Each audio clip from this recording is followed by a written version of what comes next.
All right, we're back with Laura Brand, Serial Killer Whisperer, and we're taking a little departure from Serial Killer Roundtable. So tell those guys that we haven't forgotten about them, but we'll probably list them on another case. But and then call while the recording's going. They always call. They always call. And then we're also still tracking the New England serial killer case. And we're trying to track down. So if anybody, the gentleman we've been trying to reach out to, who was found in the, who confronted him, Nathan. and what's his name? Nathan Rose. Yeah. Nathan Rose. So Nathan, if you're listening to this, we'd love to have you on the podcast to talk about your experience. And but we're gonna continue to track that case because obviously it's still ongoing. And but today we wanted to kind of talk a little about, because there's a new documentary on HBO Max called The Serial Killer's Apprentice, and I guess it's based on Kathleen. Is it Kathleen or Kathleen Ramsden? How do you spell it? Katherine Ramsden, who is, like Laura, a criminologist. And Laura told me just right before we started recording is that you can tell that you're right. So how did Katherine meet Elmer Wayne Henley? And he's the subject matter of this documentary, The Serial Killer's Apprentice. Right. I had introduced the producer of the show, or in development. So I don't want to give too much away, but his case is there's a gray area. He was 14 years old and he was groomed by the serial killer. And to get him some help, I, gave him some contacts and vice versa. And I hooked him up with Katherine. It's now the show on HBO. Yep. But I've known him for about 11 years now. And why did you connect him with Katherine? Just to help him. Dean Corll was Dean Corll was the man who basically recruited these teenagers. If people haven't seen that documentary yet, he recruited these teenagers to help kill close to what they found, 27 bodies all over southern Texas, the Houston area. And they were lots of them were buried in this storage area that was there. And it was crazy. I mean, I was watching a little bit of the documentary before we got on. Yeah, it's so sad. It's super sad. But, now, Elmer's, he's 69, almost 70. And how long have you been speaking to Elmer, Laura? 11 years. Yeah. So Dean was known as the Candy Man. He had a candy shop, and he recruited or went after teenagers, kind of like Bittaker. It did remind me of that when I was watching it. It had that same feel of like he was charismatic. He had people were drawn to him, and Mr. Party Guy, and then he would say these weird things to the kids, like a dirty joke, or like how it happens is like they have the cool spot, the party spot. You can come party here. I'll give you a ride. I have candy, whatever, beer. Come hang out. And teenagers just don't understand this is a predator. Of course not. Though I did have a question though, because it did remind me so much of Bittaker in that sense, where he was like, he started off to test them by telling them a dirty joke. What is that about? Grooming. It's like, they're testing to see how far they can go. So they're going to start with a dirty joke, just like I talked about with X when he said he wanted me to honk the horn, and I kept saying, I know what you're doing. And I said to him, I go, you want me to honk the horn because, it's just loud and obnoxious, right? But it's wrong, just to honk it out of no reason. Then you're going to tell me to run over a squirrel, like a dead squirrel or like a dead animal. And then you're going to tell me to run over a live They keep wanting to up the ante until, to see how far they can take it, see how far they can groom you.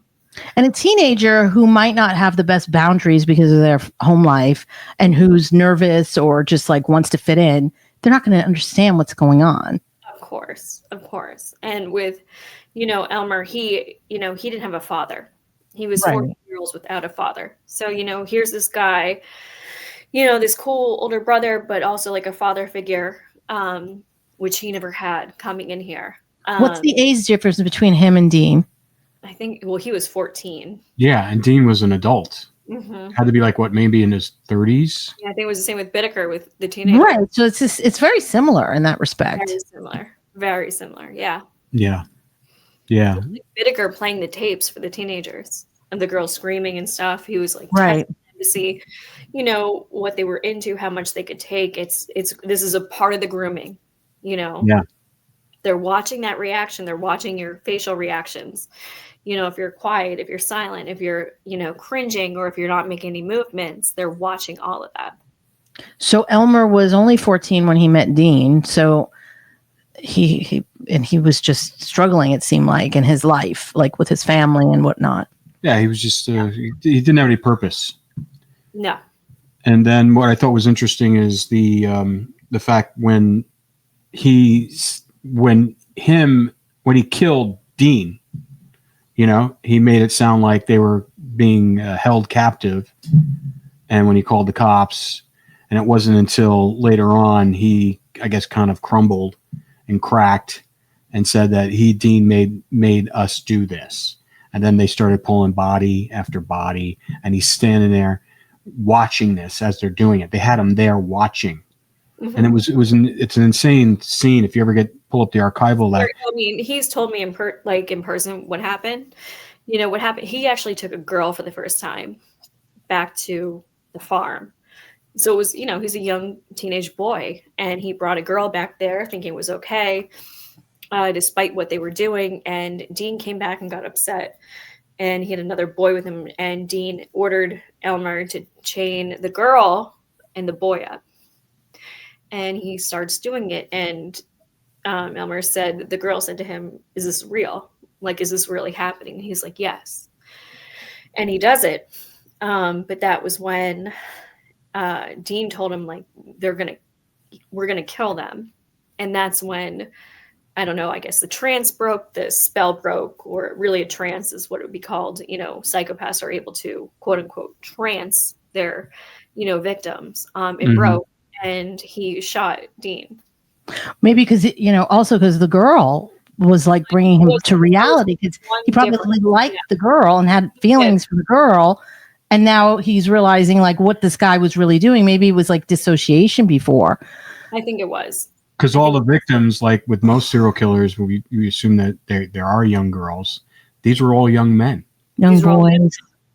This was the first time a girl was back there. It was the first time, he finally stopped and said, "No, we're not doing this," and took action. So then he shot him and killed him. Yes. Yeah. But he saved the girl and the little boy. Yeah. Yeah. But what I was saying before is, if the archival, and if you check out the documentary, the fact that they let news cameras in like right up close as they were digging out these bodies. It was like, because it was the first time. Mm-hmm. It was crazy. Wasn't it like there's this one where first this newscaster's like, he's down like right next to the hole as they're pulling a body out.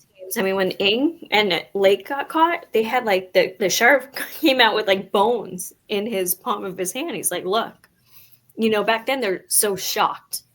It's like a mass grave, just like with him." Yeah. Because it never had happened like that before. I mean, it was 1973. I mean, 72. So it's just, shocking. And back then the news was different than it is now. They didn't have a 24-hour news cycle. It was a completely different situation in the 70s and the 80s with news. So anything like this would have gotten extreme coverage and would have been up close and personal for sure. Yeah, but also because they actually was all shot on film. Right. They had time to kind of, so someone shot that on film, went back to the station, developed it. They looked at it, and then they decided, all right, let's put this on, showing these bodies being dug up out of here. So it was just like, it's crazy. I mean, back then, yeah. I mean, it's crazy what they used to show on film. So you do have empathy, at least I did when I was listening to this about Elmer, because he was a child when he got involved in this, obviously not condoning murdering anyone, but you, like you said, so tell me about this trance that happens with the psychopath, that you're under the spell. We saw it with Bittaker, and we've seen it with a couple of others, Ing and Lake and the lady. Yeah. But I'm just curious if you can like talk about that just a little bit before we get into the recordings. Before we get into the recordings, just so people can understand that, you know, he was a 14-year-old boy who was under the spell of this older man who was just pure evil. Yeah, well, I'm going to separate the psychopath trance from grooming because they are separate things, but almost very akin in a way. Okay, so for psychopaths, you know, with them, they love bomb. This is also can be part of grooming as well. It's like they're just going to love bomb you. You're the greatest. You're everything, you know, you're the sun, the moon, everything. I've seen this happen a million times. Even when I go into the prisons now, I will walk by cages and hear inmates saying this to people. You know, it's just part of it. It's called love bombing. But then there's also another step to that is they use that to what's called a trance. And if you look back at you know, older literature with vampires, actually, they always called vampires were kind of like the old psychopaths, like, because you know how the vampires used to come into the room and like charm them and trance them. That's actually based on psychopaths. You know, they would come in just like the killers, like an organized killer versus a disorganized killer. So like an organized killer would be like a vampire who would come in trance, where a disorganized killer would be in a frenzy like a werewolf. So back in like older mythology, that's how they like separated those two. But yeah, it's true, they do. They come in, they trance, but it is very, very similar to grooming, which is, you know, what we're seeing with this case, seeing with Bittaker, with those teenagers. I mean, it's not just love bombing, it's seeing what they can take, how they're reacting, and then they're going to up the ante, just like you saw with X, with me in the car, of like honk the horn. I know where you're with this.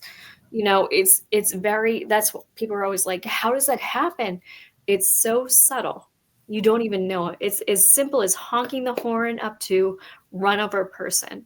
Yeah. It's escalating into that manner. So the boy who, this Elmer, I'm sorry, his moral compass then doesn't exist, or is it just latent, or? No, it definitely exists, because he wouldn't have killed Dean. Okay. He would have saved two people if it wasn't there. Right. That's my point. So it's like he has a moral compass, but he was so under the spell of this man that he was groomed by him in order to kill these boys. So the grooming part is the part that I'm having trouble wrapping my mind around. Like, how does that happen? Like you said, it's very subtle, but. Well, you had Elmer he didn't really have a father figure. Have a father figure.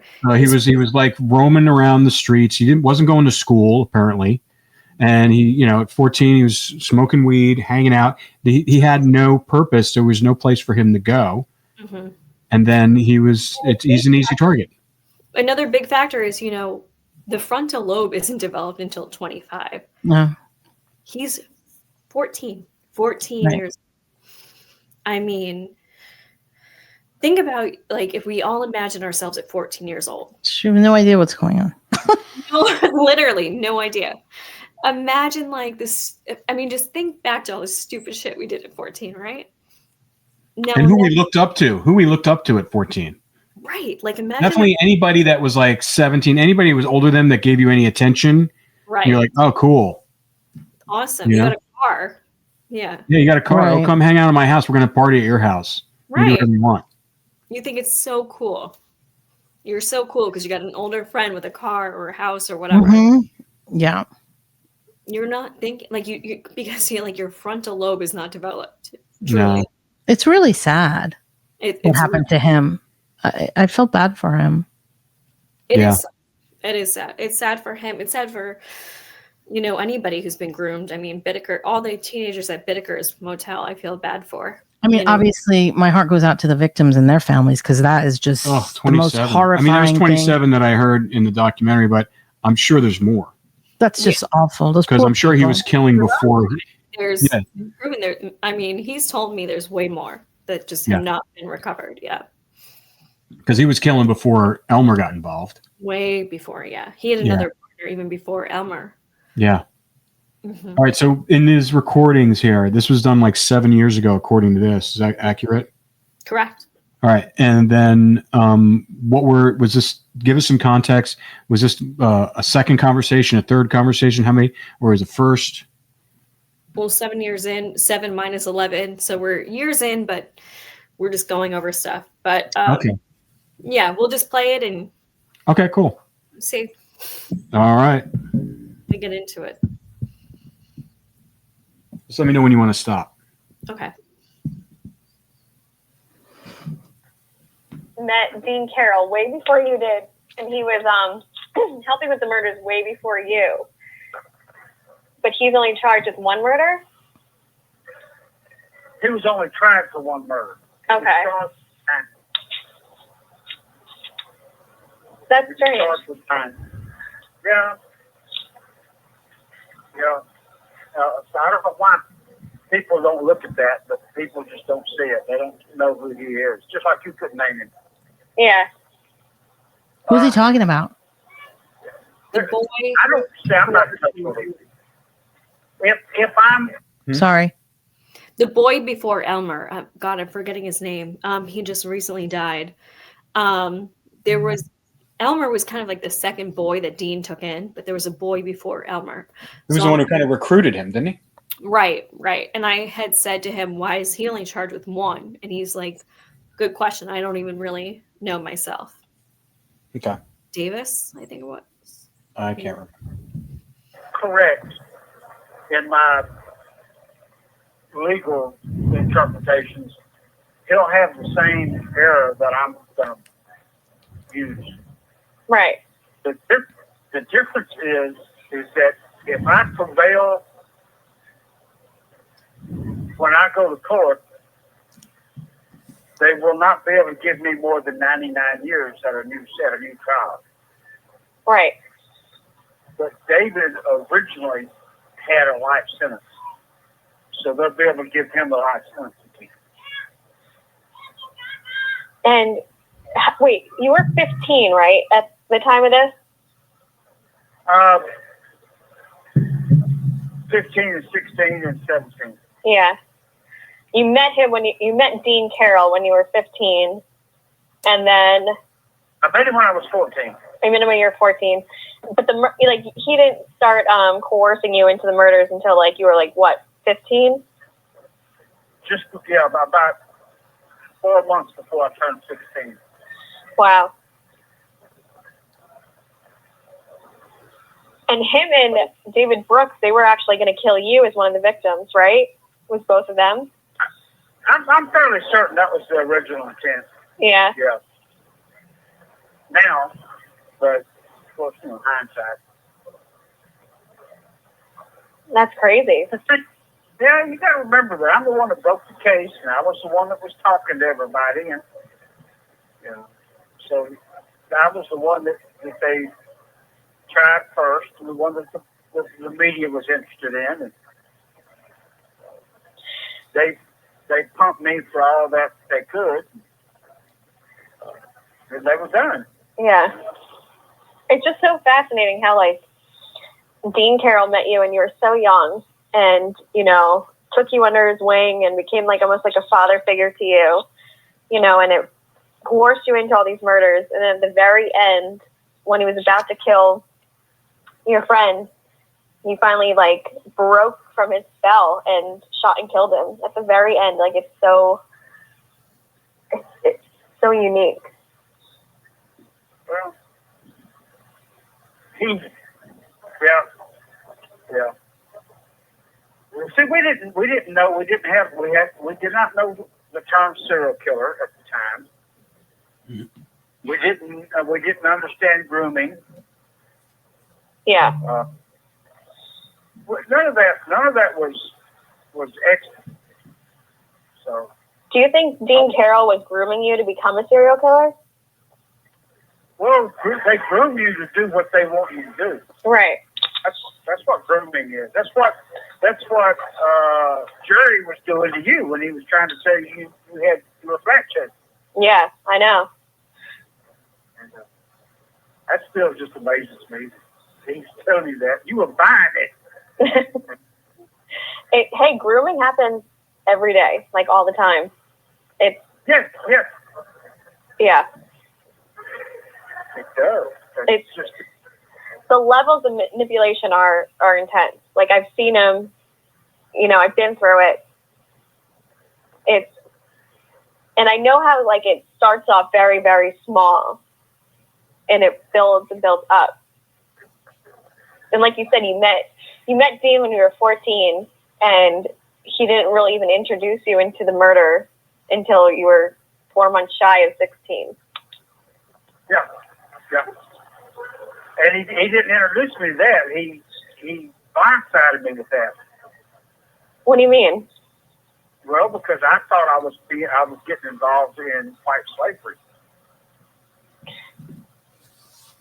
Wait, you thought he was going to sell you into white slavery? No, I thought that's what he was doing with the other people. Oh, the other guys, yeah. And so, what did he promise you? Money or? Oh, let's not get too deep into this on the recorded phone call. Oh, sorry. He just killed a bunch of people. What could be worse than that? When you say you didn't want to get too deep into it, what was it? Well, I'm not going to give away what he says next, but so he had thought he had a friend missing that he thought that he was told it was sold into white slavery. I don't want to give anything away. Okay. All right, let's go back. Okay. What? I understand, but I have to pull the plug here. You can pull the plug whenever you want to. I was just curious. I understand it, but most of that is known. It's something you can find out on your own. Right. You know what I looked into after you told me, though, I couldn't find anywhere, is where you said I'd asked you if Dean Carroll had a signature, and you had said he castrated the boys and took that as a souvenir off the bodies. Well, no, she didn't say. It was a forensic anthropologist named. I can't remember the name. He didn't keep it as a souvenir. She found it. They found it buried with the body. Oh, that's right. Yeah, buried with the bodies. That's so odd, too. Yes, it is. And I didn't believe it until I met her and got to know her and was willing to take her word for it. I remember this conversation. I had asked you if Dean Carroll was religious and if maybe he resented being gay, and maybe that's why that was his signature. Yeah, I don't know that he was religious, but I believe that he came from a very conservative family that Sharon Derrick is a forensic anthropologist at Harris County. Yeah. Dr. Sharon Derrick. Anyway, I think that he was made to feel so guilty.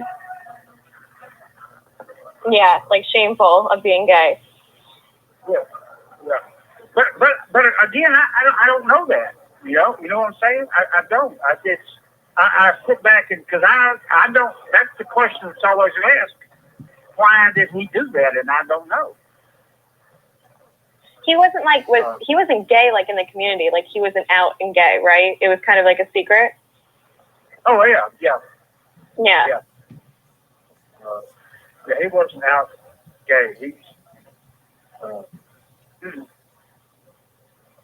Was anybody ever suspicious of him, hanging around you and young boys, teenage boys? Not that I know of. That's where the nickname, the Candyman, came from, wasn't it? No, I'm going to be honest with you. I think Candyman came along afterwards, later. Oh, it did? Yeah, I remember when I first started hearing that, I'm like, the Candyman was a guy named O'Brien. Mm. And he killed his son with poison pixie sticks. Yeah, I'm familiar with that case. Okay. And he was called the Candyman. And then later on, I started hearing the Candyman referred to as being Carl, and I'm like, whoa, when did that happen? I don't know when that happened. Because I had read he used to like give you guys candy. He owned a candy shop or something. No, that's. I think it came from a book. There was a book called The Man with the Candy, the true story of the Houston Mass murders. And I think that's where the Candyman comes from. Oh. The Carl Candy Company did exist. It existed about a block away from Hamilton. No, not Hamilton. Helms Elementary School. And I actually went by there one time, but I didn't go. A little girl that I was hanging out with named Blanca Robles took me by there and said, "We go by here. There's this guy that works at this candy store, and he'll give us candy." And he did. He gave us big old chunks of baker's chocolate. I know that's what it was because my grandfather was a baker. But that's the only time I ever went by there was when Blanca took me. Is that how you met him? No, I didn't meet him. I went with Blanca and her brother, and they knew the guy, and they begged the candy off of him, and we left. Mm. Yeah. But that was, by the time I was 14, that place was gone. It had been gone for years. So then how did you meet him? David Brooks brought him around. Mm. I met David Brooks in junior high school. David Brooks is the one who introduced him. Mm-hmm. And he was the one that he was talking about earlier that Right. got the life sentence. Mm-hmm. Interesting. He got a lighter sentence than him, which is kind of weird because he kind of brought Elmer in to what they were already doing. Mm-hmm. Mm-hmm. Yeah. Is he still alive? No, I did speak right before he died. You did speak with him right before he died? Mm-hmm. What did he have to say? Nothing much. A lot of what Elmer said with the grooming. Mm-hmm. You know, he took us in. We were young, type of thing. Was there any like remorse or anything? Not from. I mean, we didn't really go into it. I just was kind of hard questions. You know, same with Elmer, as you see. You know, I stay on them. I'm like hard facts, like what happened, where did this come from, type of thing. But yeah. But he did say, like, we targeted Elmer. We brought him in.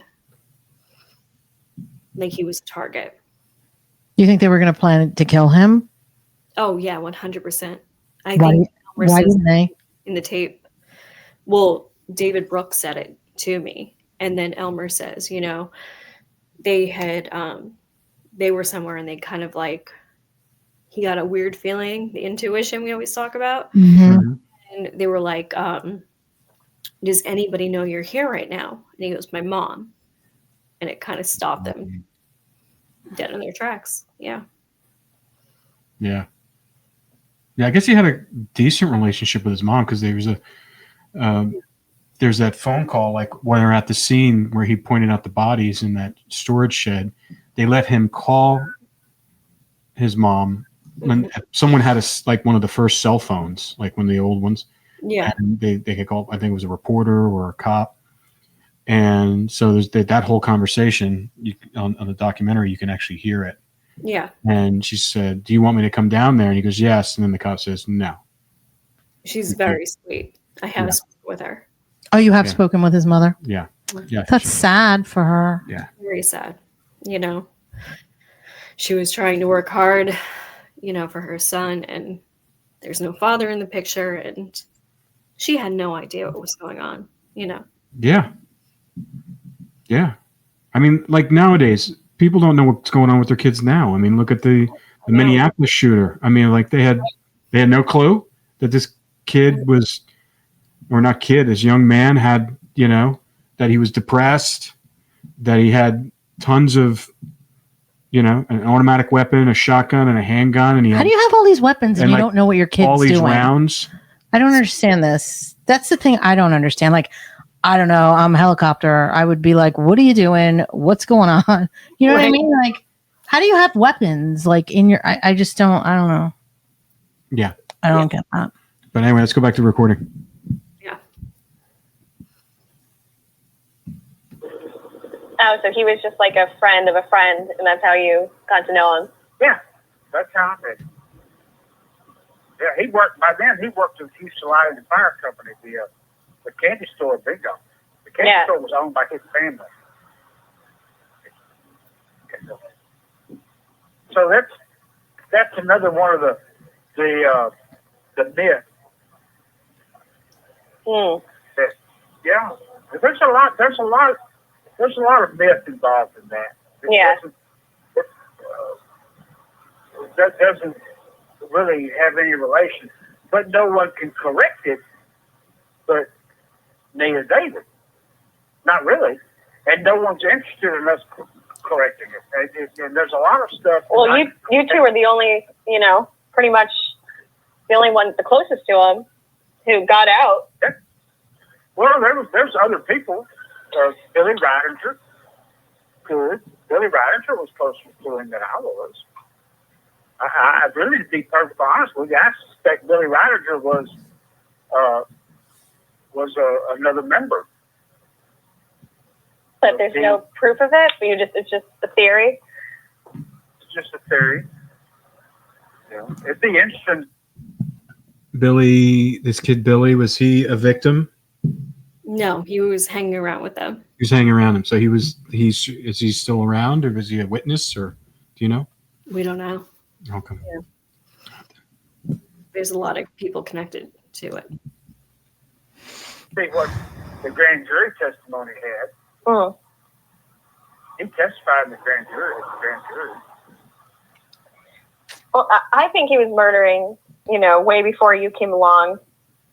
Oh, yeah. No doubt. Yeah. I mean, how many bodies did they find on his farm? How many bodies did they find? I think the body count's at 30 now. Yeah. I think. They have, I don't know. I think it's 29 bodies, but they feel like it's 30 people. Yeah. Yeah. I have to ask Sharon. Do you think the reason they didn't kill you was because when you told them, like, my mom knows where I am or something? Oh, yeah. I firmly believe that. Yeah. When David come out of the room, see, like I say, and I never looked back at that. Even later, I didn't look back. It was long after I'd been arrested and been in jail. I look back and think, wait a minute. This happened, and this is the way it happened. And when Dean had come around the counter, with the whole setup, his knife and his handcuffs, the whole thing, and when he come around the counter with me, about that time, David come barreling out of the back room, because David had disappeared in the back room. David come barreling out of the back room. He said, I need to ask you something. And I said, what? He said, are you sure you didn't tell anybody where you went? And I just looked up and said, yeah, Mom knows where I am. And within 10 minutes, I was out of that apartment. I was gone. They took me away. Wow. That's interesting that they just let him go like that. Well, there's a witness. Mm-hmm. Yeah. His mother. Yeah. Knew where he was. But then why did he go back there? I don't know if we explore it more in this tape, but one of his friends went missing, and that's where the white slavery came into play. God, let me see if he says something about it here. He was looking for a friend. Wait, did he start grooming you after that incident? Well, that was when I was. It was later.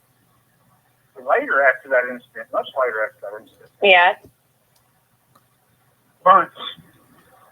And I was still hanging out with David, and then I started hanging out with Dean, and we started riding around and talking, and we had discussions about religion and authority and our places in life.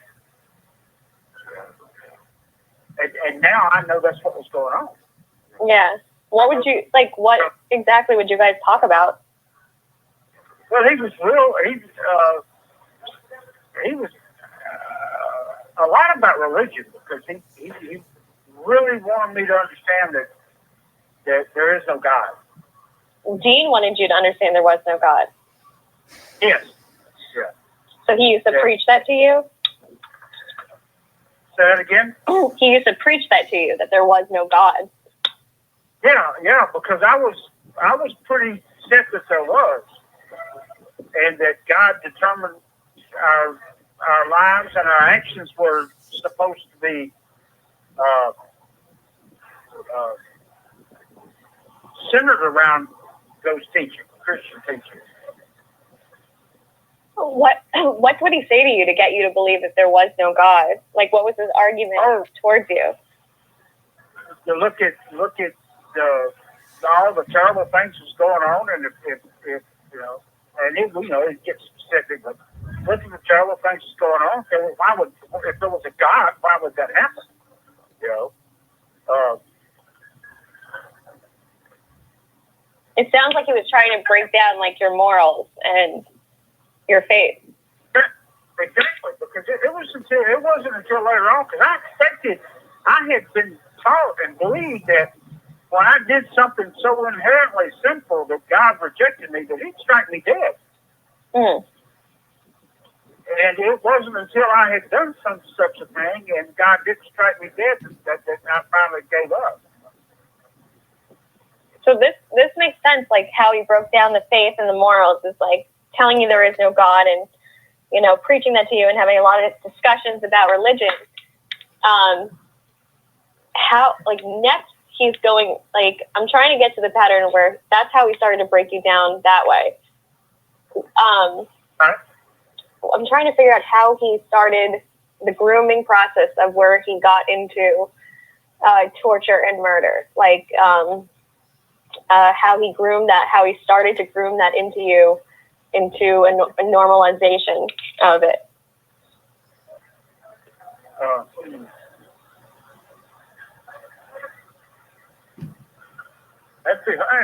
have to think about that.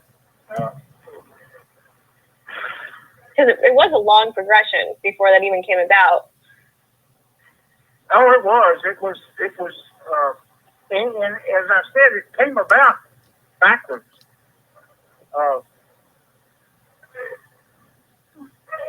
What do you mean backwards? Well,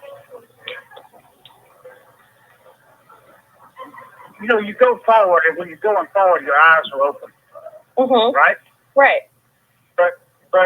And you see everything clearly. But when you're backing a car up, you don't see everything clearly because you're twisting around, and you see bits and pieces of where you're going, and you know what I'm saying? You don't see everything in a full view, but you still get where you're going.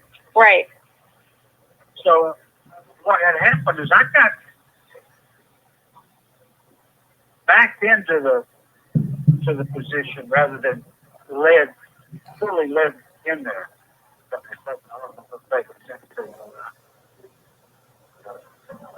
Yeah, he had started like with the white slavery, like the sex trafficking. Yeah.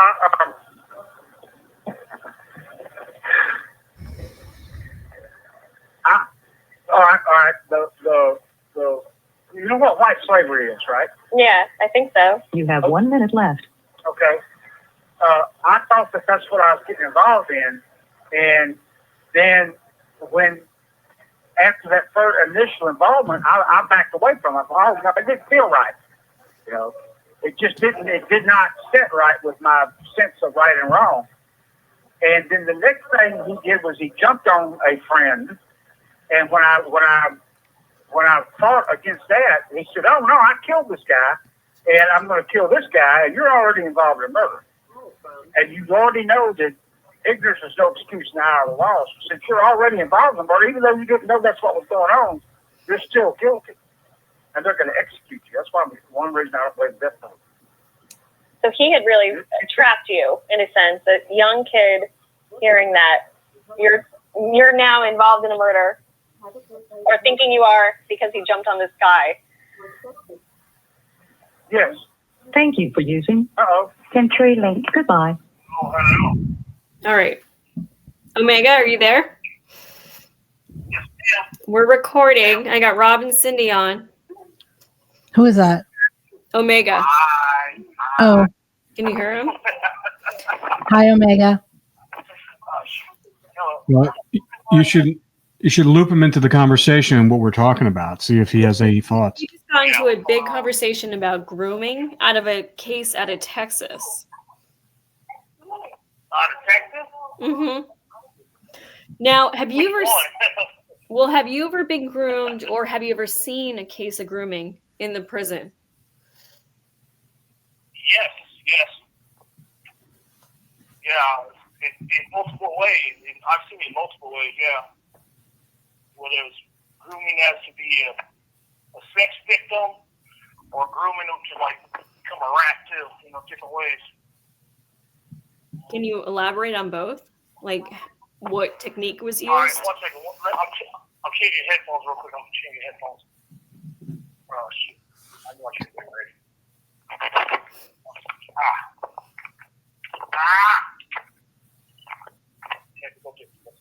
Can you hear me?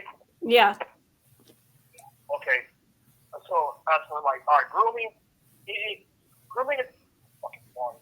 Grooming in prison is pretty much the same as like it is on the streets. Like I've seen where somebody is not gay, or you would assume they're not gay or whatever, and another person pushes up on them, which is one is blatantly gay, like training or whatever, and there's like a middle person that's acting like they're not, but they're making they tend to make little innuendos, little snide remarks, like honey or something, like, hey, honey. And if you're not gay, like somebody, like a homosexual says, hi, honey, to me, I'm like, hey, what's up? I go, hey, please don't address me that way. Like, address me respectfully. Like, I'm address you respectfully. I'll call you a chick, whatever you want, but, just leave that type of stuff out of it, right? What they'll do is they'll get you to, they're like, certain people, they tend to be weaker. They'll say something to them, and they see how they respond to it. Just like in real life, they'll see how they respond to it, whether it's negative or positive. If they don't shut it down from the gate, slowly but surely, they'll start coming around like, hey, babe, start calling them babe or something like that, or bae, or you'll see them like scoot closer to the person. For instance, like the gay person, I don't even want to use the word gay because it's like a predator gay person. You know what I mean? Like he's trying to like feel the other person out and getting closer to them physically, mentally, emotionally. And slowly but surely, you can watch it. You can watch this other person that says they're not gay forming and becoming that way. Like I don't even want to use the word gay, but like becoming more susceptible to what they're coming out of with. Next thing you know, they're eating meals together. Sharing cups, and sharing intimate conversations. And next thing you know, they're like holding hands and shit like that. It's just like on the streets. It's even though it's here, like on the streets, it's more as an adult grooming a child or whatever. In here, you're still taking advantage of a person's weaker state of mind. Well, you hit on exactly what we were just talking about. And it was an older predator going after a 14-year-old boy. And oh wow. Yeah, and he was gay, and he got him into that, but also into, murder at, 15, 16. Yeah. Does he know who Elmer Wayne is? Do you know who Elmer is? Texas? No. No, I do not. No. Well, he got him into murder. Everything. He groomed him. Now, Elmer didn't have a father figure, so he was kind of like on his own, 14, 15, 16. Elmer's the gay kid? Not really gay, but he was groomed. Oh, the victim. Yeah. The victim of grooming. Okay. Correct. Who later became a killer. I can totally, Yeah. kill what? Who Well, he became go ahead. groomed into killing. Yeah. He grew to become a killer? Yeah. Oh, I've seen that on the streets, like, where, like, I call it, like, in my situation, we call certain shit misguided loyalty. Call it what? We call it being loyal to, I call it misguided loyalty. Misguided loyalty. Like, that's why I call it, because it's like, we're loyal to, like, you know, when you're growing up, you're loyal to your neighborhood, you're loyal to your friends, whatever, we're loyal, and the older people use that to their advantage. Like, when I was growing up at the time where you couldn't give a kid life. They weren't giving kids life, so shit that the older people that wanted 18 and over that they can go to life for, they were asking us, they were like 12 and 13, hey, do this for us, and do this for the hood, homie, do this for the hood, because there's nothing they can do to us. But we go to juvenile hall for maybe a year. No matter what we did, we go smoke somebody, and it didn't matter, because at that time they didn't have a license for a minor. You just went to YA, you could get out in a couple of years, or a couple of months, or a couple of days. So gangs also use it too. This call and your telephone number That makes sense. recorded. Right. It wasn't even always gang related. It wasn't even all gang related. Like, the first murders I've seen were on pedophiles. It was youngsters were used to kill the pedophiles, because the older ones, if they got caught, they would get life, so they wouldn't got those younger ones, 12 and 13, to do it, that did it. But it was like under the guise of, yeah, this is for the hood, this is for the hood. But the whole, like, even though it was a good thing to be done, it needed to be done no matter who did it. But it was like come to light that, you know, it was, you guys were used because you were younger. We knew nothing could happen to you. It's taking advantage. It was like somebody else's battle. It was their battle. Like, one of these guys, his brother was being molested, so he did it himself. You know what I mean? But he was scared to go into prison. So he's like, okay, I'm going to get some young shit to do it. Under the guise of, hey, homie, this is for the hood. We need this done. Go handle your business, and you know you get a stripe on the shoulder. You know you're earning your stripes now. But the whole time you're risking your freedom. Like, and I do believe pedophiles need to get knocked down, but you're risking your freedom because somebody else is scared to. They're scared to handle their own business. Right. I don't know if that makes sense. I don't know. No, it totally makes sense. Yeah. Mm-hmm. It definitely does. And he was saying, you know, when I was talking to him that, like, the guy was telling him that, you know, God isn't real, you know, and trying to break down those morals. Yeah. Is it the same way you think with that? I've also seen it again in prison, where like on the yards, as to one guy, he's supposed to be somebody, he carries himself a certain way, but he doesn't want to really get in trouble. And we call that, I'm scared. The other one's glad I'm scared, because the guy's glad that you don't want to get in trouble and do something to him. So he takes somebody else that might not even be from the same neighborhood, befriends him, gives him drugs, you know, gives him food, you know, he's sort of like a loner. He takes him under his wing, like, hey, yeah, hey, homie this, hey, homie this, hey, bro, hey, dog, or whatever they want to call each other. And he manipulates this individual into doing his dirty work for him. Mm. Yep. This person has nothing to do with, like, it could be a person that has nothing to do with what's going on. They're just like, okay, I'm gonna do this for my new big friend here. Then when they do it, that big new friend is nowhere to be found afterwards. It's really a predator looking for weakness, looking for somebody who wants to belong. Yeah, exactly. Whether it's a father figure, older brother, a gang. I mean, it's all that connection. You know, the predators are honing in on it. Unfortunately, like in prison, a person that's weak-minded, like, if a person comes to prison, if you have like size on you, like, people are going to be worried more, like, if you got a little bit of size on you, but you can be stupid. But and you're going to be exploited a little bit, you know, it'll probably be a torpedo. But if you're weak-minded, like you're scared or you're manipulated easily, you're in deep shit. Because you're going to be used to real drugs. You're going to be somebody's prison pocket. They don't want to hold it. Hey, put this up there.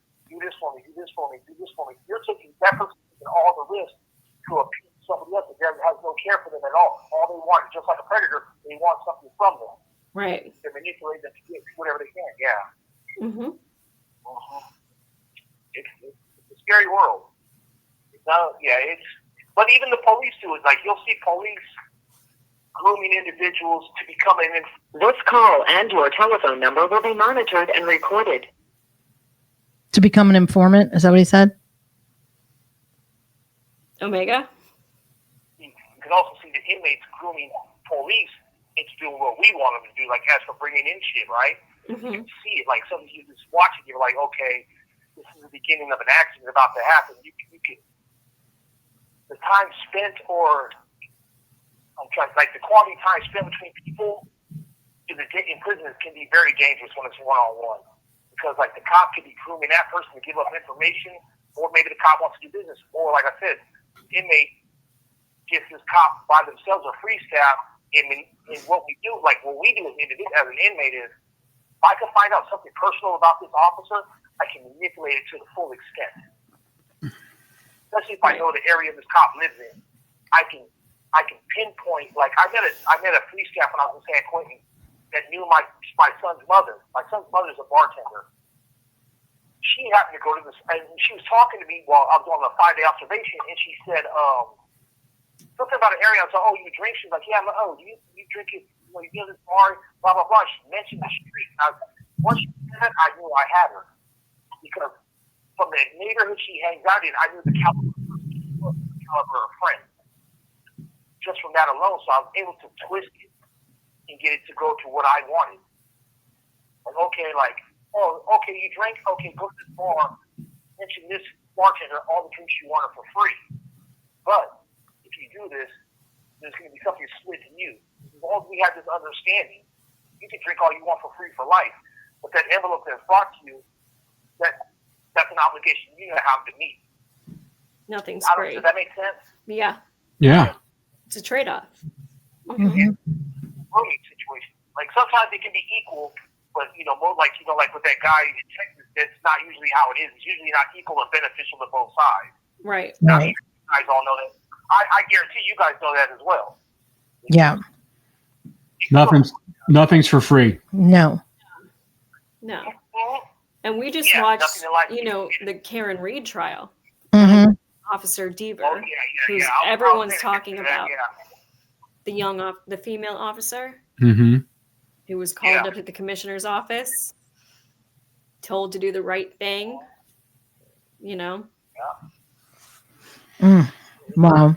Well, that's it's exactly what we've been talking about this whole hour, which is just this horrific thing called grooming. And you don't realize it's happening to you until it's too late, it seems like. No.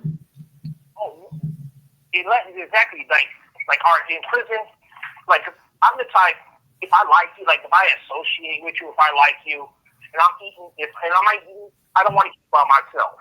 So if you're sitting by me or I know you, I'm like, hey, homie, you want a burrito? And I can give it to you. But since I've been in this environment, like I had CDs. I don't have a CD player, so I don't want the CDs. This guy likes the music. I'm like, hey, bro, you want the CDs? He's like, what do you want from them? I'm like, go ahead and have them. He's like, no, I'm going to buy them. I'm like, bro, I had to explain to him there's no catch to this. Like, that's how people are so ingrained in prison, like, nothing in life is there's a catch to this. I was like, bro, there's no catch to this. I don't have a CD player. They're just taking the room. Not even just prison. I mean, predators, too. I mean, even in the real world, like a predator goes like, oh, you want a burrito? Let's have a conversation. Mm-hmm. There's always a motive. There's an underlying motive. Exactly. Yeah. Yeah. They're doing. Like a lot of people think that, like there was a guy when I was in, this guy could draw really good. And I noticed it. And like I could draw, and he could draw really good. But he had nobody taking care of him, and at that time I was very fortunate. So he was new there, dinner. So I just walked up to him, get to his cell. I was a couple of away, and I gave him a whole bunch of art material, like $300 worth of art material. But I told him, like, I had to explain to him, I don't give away nothing unless I can afford to lose. I already had a bunch of stuff. I was always going to hold and losing it anyways. But I was like, I told him, hey, you can get a lot. You have 60 seconds remaining. I'm just sketching, doing bullshit. You can make some artwork and sell it. But for a long time, he actually asked me, like, what do you want in return? He's like, hey, bro, I ain't no weirdo. But I had to laugh. So I'm like, I'm not a weirdo either, bro. But I'm like, I had to explain to him, I know what it's like to have nothing. So I wanted him to have some stuff so he can establish himself and make his own little hustle or whatever. So I was like, bro, there's no catch. Like, around that time when I really started paying attention to that, like, damn, people really don't do shit for free around here. Mm. I always been Predators fortunate. I've always Yeah. been fortunate and had stuff. Like I've never been broke or nothing. So it was like a little different to me. Like I don't ask nobody. I'm like, hey, I have all my own stuff. I don't have to ask nobody for nothing. So hey, bro. So like, it was weird for him. we became really good friends after that. But I was like, hey, bro, don't worry. I'm not a weirdo, dog. Like it's good. I don't want no butt hugs or nothing. You know, like that. No butt. No. Nothing like that. I think we can end on that one. No butt hugs. Oh my God. Yeah. That was a perfect way to end. He clipped out right after that. Perfect ending. But Perfect ending. Is what he said was really profound if you really caught it, Absolutely. transfers over into the gang life too. I mean, Everywhere. Everywhere. I don't know how many jobs people have been on where you sit there and like, why is this person being nice to me? Stuff like that for no reason and stuff like that. Oh, And then yeah. later you find that you're just using you for Yeah. something for their own purposes. Yeah. And, It feels horrible.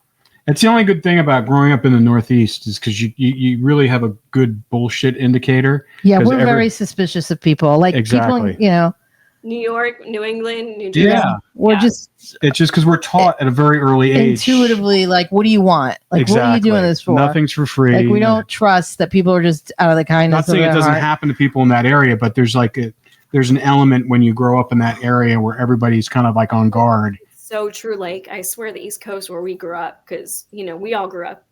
Cindy, you're from Long Island. Yeah. In New Jersey with Rob, and then New England.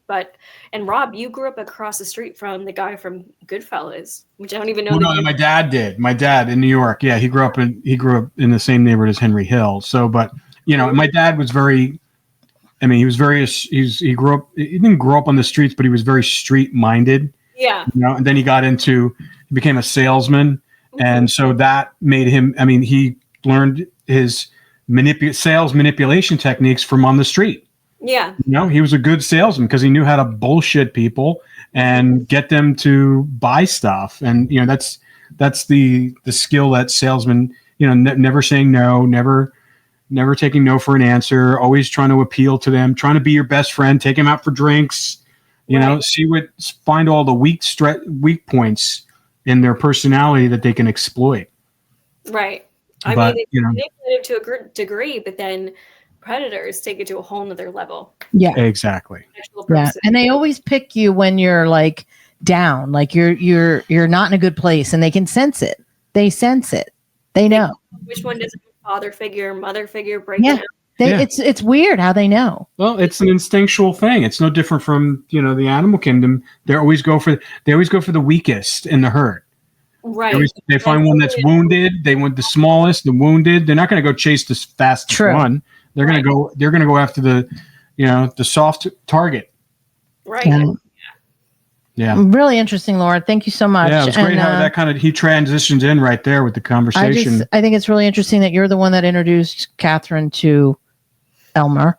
I haven't watched her show, but I'd wonder if the interview tapes were similar or how different they were. Well, not. There was more of a focus. You'll have to watch it. Mm-hmm. And I'm curious to. I mean, I got through most of it before we. I wanted to watch it before we did this, but it was. He seemed more. What's the word I'm looking for? Forthright with you. Yeah. And relaxed. Mm-hmm. Well, of course, they're always more relaxed. There is a second tape. Maybe we'll do that next week. Okay, cool. Yeah. Okay, great. All right. Well, thanks, fantastic. Laura. No problem. Next week. See you next week.